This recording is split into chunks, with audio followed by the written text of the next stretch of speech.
Hi there.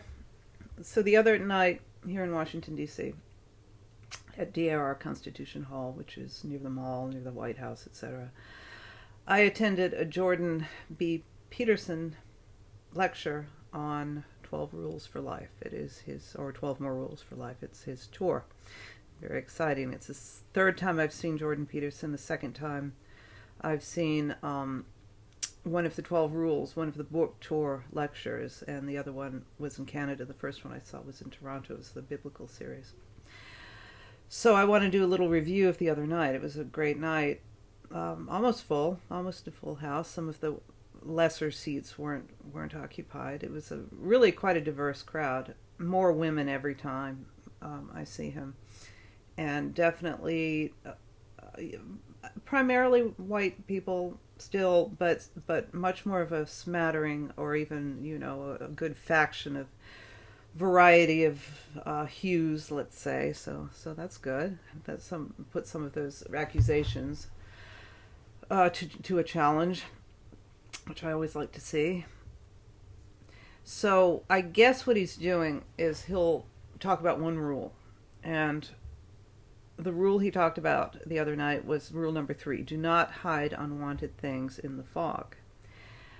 The fog, he pretty much said, was the unconscious. And I wonder if I have the Ellen Berger book here. I wanted to. Yeah, I do. Let me get that. He talked about. Oops. He talked about this book, The Discovery of the Unconscious. He mentioned that. And you've got about, like he was saying, you've got about this much before you even get to Freud. So it's a really interesting book. I mean, it really is the history of the unconscious. But it's kind of some synchronicity, because I had just been listening randomly. You know how things come up on your feed.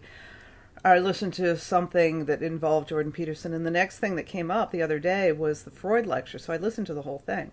Freud obviously was the person who introduced the notion of the unconscious into our cultural understanding, into our cultural vernacular, let's just say. And so there's a bit of synchronicity. Like I said, I just listened to that. The fog ends up being the unconscious, which he'll go into, and he concludes with why that's the case. And also the other day, a friend of mine, John, who I've had on my channel before talking about Tolstoy, sent me a interview with John Shedler. I think his first name's John, who's a psychiatrist who's a big proponent of psychodynamic and psychoanalytic psychotherapy. Psychodynamic is sort of the modern variation of psychoanalytic. It's only once a week, presumably. And John Shedler is very famous because amongst clinicians, because he did a meta-analysis on the effectiveness of psychodynamic psychotherapy as compared to other psychotherapies. Like CBT was saying, oh, we're the best because we have the most evidence. And he said, in fact, psychodynamic psychotherapy is better because not only improves symptoms in the short term, but they continue to improve because of long-term understanding, long-term insight. Dynamically in the unconscious, it gets revealed. You understand it better. You understand yourself better. So that's a really good interview with Benjamin Boyce. It is. So all this was kind of milling around in my world when when this particular rule was discussed the other night. So let me talk about the actual lecture. So he set up 2 ways of seeing reality, and he calls them, and there's a moral component to it, because you see reality through the lens of morality. You have to, because you're trying to do something, and you're trying to do something better. So he called it the ethos of encountering the world.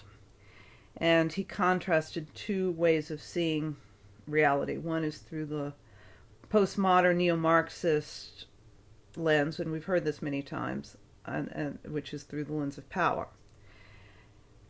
The other way is through the lens of value, and both ways are beyond materialism. They're not necessarily subject-object ways of seeing things. There is a metaphysical quality to seeing things through the lens of power, but there's a big problem with it. And Persig would say that the lens of power is strictly top-down. from the intellectual level. It's a preconceived notion versus the lens of value, which is all encompassing. And that's why the lens of value is a much better lens, because it goes with the dynamic pull and flow of attention instead of trying to pin things down. And this really made me think that in Jordan Peterson's project, I wish he would explore Lila more. This is a great parallel to what he's doing. If he's looking at Pajot, which is also a great parallel to, as you know, I think that's a great parallel to Pirsig, to this whole question of how are we going to see reality when facts don't matter anymore, when the subject-object lens has run its course, when classical reason is too stringent and isn't, it's leaving out all this stuff, leaving out all these platypi that you can push aside, but later you have to deal with. And I think he mentioned that in Scientific Inquiry in this lecture, that, you can go with a scientific theory for so long if it's leaving things out. So we're looking at a lens that really gets to that is the most useful. And I think that the one he's talking about, the lens of value, is indeed emerging, especially in this corner, as what would be the most useful. So the act of valuing directs our attention. And like Pirsig's pre-intellectual awareness, Jordan Peterson said, consciousness attends as you move towards a goal. Consciousness is before thinking, he said. So this may mean that consciousness itself might be that pre-intellectual awareness that Pirsig talks about. It may be really, a theory of reality that doesn't address the question of consciousness is a pretty incomplete one. Now, you've heard Peterson talk about this before. You always have a goal no matter what you're doing. You know that graphic of the egg. I'll post it here. Unbearable present, desirable future, because you specify a goal with every act. You don't necessarily consciously or specify it through thinking. You know what the goal is, where your attention needs to go, what's better. And then the next, and then the next, and the next. Your action is layering on itself of these mini goals that you're continuously pursuing. And Pirsig said we're always moving towards dynamic quality. So another way Peterson characterized this is towards meaning. So all those acts create new goals, and the new goals are meaning. And if you are oriented correctly, you're oriented, these goals line up in the right way. We'll talk about this in a second. Emotions regulate the progress, he said. Low quality is negative emotion. Low quality, that's a Pirsig term. Low quality is negative emotion. High quality is positive emotion. You want to get away from low quality towards high quality. Peterson talked about the good a lot, and orienting yourself towards the good by always speaking the truth will eventually integrate the good into you. And as Pirsig indicated, and as Jordan Peterson has said, you know what's good. Like, remember the essay, you know what the good essay is. If you really listen, if you really, pay attention to yourself, to what, where you're oriented, you will be oriented towards the good. There's a lot of things that can get in the way, and this is what we talk about a lot of the time. And that's also like what Pirsig is saying about reality in general. Every act is towards you, what you perceive to be the good dynamic quality. And the layering of these acts builds the universe as we know it. So that's how quality creates reality. Every act creates some analog to this quality that you perceive, and eventually the universe builds up. I'm not going to go into all of that now. So Pirsig used the term summum bonum, and that's the first time I've heard him use it, and this is, of course, after talking to Bishop Barrett. So the words are coming together that have a lot of parallel meaning, quality, the good, truth, God, of course. We talked about that a little bit. So all Peterson fans know that Peterson's main component of action is truth. Truth is the best way to access meaning, he said. So the value you see, what shines forth, what grabs your attention is valuable. And value and going towards that is, hitting the mark, is how Peterson defines truth, is going towards the thing that is the highest quality thing, but you have to be properly oriented. You can really be misguided, and the more you really are honest with yourself, the more you speak the truth as you viscerally understand it, the more you are going to be the sort of person who can harness this good. So if you do this systematically, you will eventually be more oriented. You will integrate the highest good. It's a matter of telling the truth. So remember, he said it's that visceral feeling of what's true. So let me give you an example of the opposite. Remember early in Zen and the Art of Motorcycle Maintenance, Peterson was this big zealot for the Church of Reason, for classical reason, and he really forced it. This is what's right. It's classical reason, like the new atheists do. And he says it's because he secretly doubted it. And so inside he was feeling this doubt. So he was all the more vocal about it being the truth. It's that secret doubt that you have to address. And it's that zealotry that kind of exposes that doubt, because you're so certain. You have to be extra certain vocally because inside you're not so certain. And this is probably the same kind of zealotry possessing these neo-Marxists, believing that power is everything when, sort of if you're a human being, that is one way of looking at things, but that's not the only way. And this because we're complex beings. So if you allow yourself to really hear yourself, the truth nibbles at like a little fish. And if you investigate it, if you go where the attention is, you are going to be oriented in that direction. So Jordan referred to the song The Man Comes Around by Johnny Cash, and in it Cash refers to a golden ladder. This is an archetypal image, Jacob's ladder.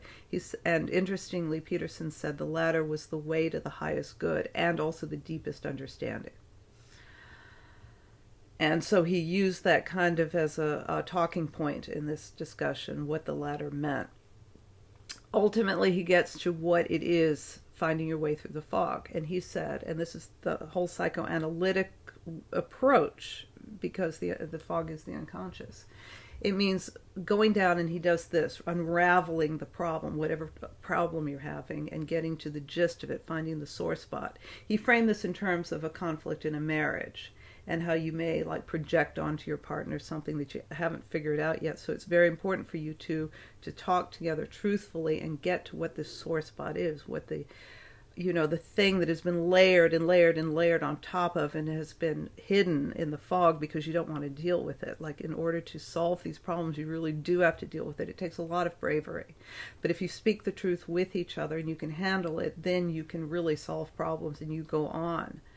So if you're oriented towards the good and you've integrated the good as much as possible by continually being truthful, then you can approach these problems and really make some headway, instead of what typically happens, or what often happens in relationships, is that it just gets ignored and it's never addressed, and you're nice to each other and you're secretly resentful of each other, and that resentfulness is where the worst evil comes from. That is a very Petersonian notion.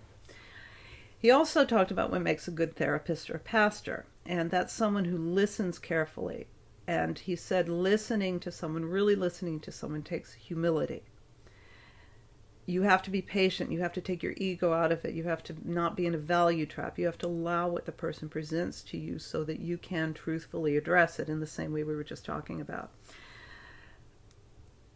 And there's a really great statement by a psychoanalyst. This is my contribution. He didn't say this. It was the psychoanalyst Bion, who is from the golden age of psychoanalysis, mid-century. And he said, you approach a therapy session without memory or desire. That means you allow the person, you don't have last session we talked about this. Now, sometimes that makes sense, but you don't go into it with thinking, well, last session we need to address this. That's the same thing as top-down. That is the same thing as having preconceived notions and try to fit everything into it. It's the same thing that the neo-Marxists do about fitting everything into power instead of allowing the dynamic unflowing of reality. And that is what it means. You allow the session to start as if you've never, you have no idea what the person's going to talk about, even if you do.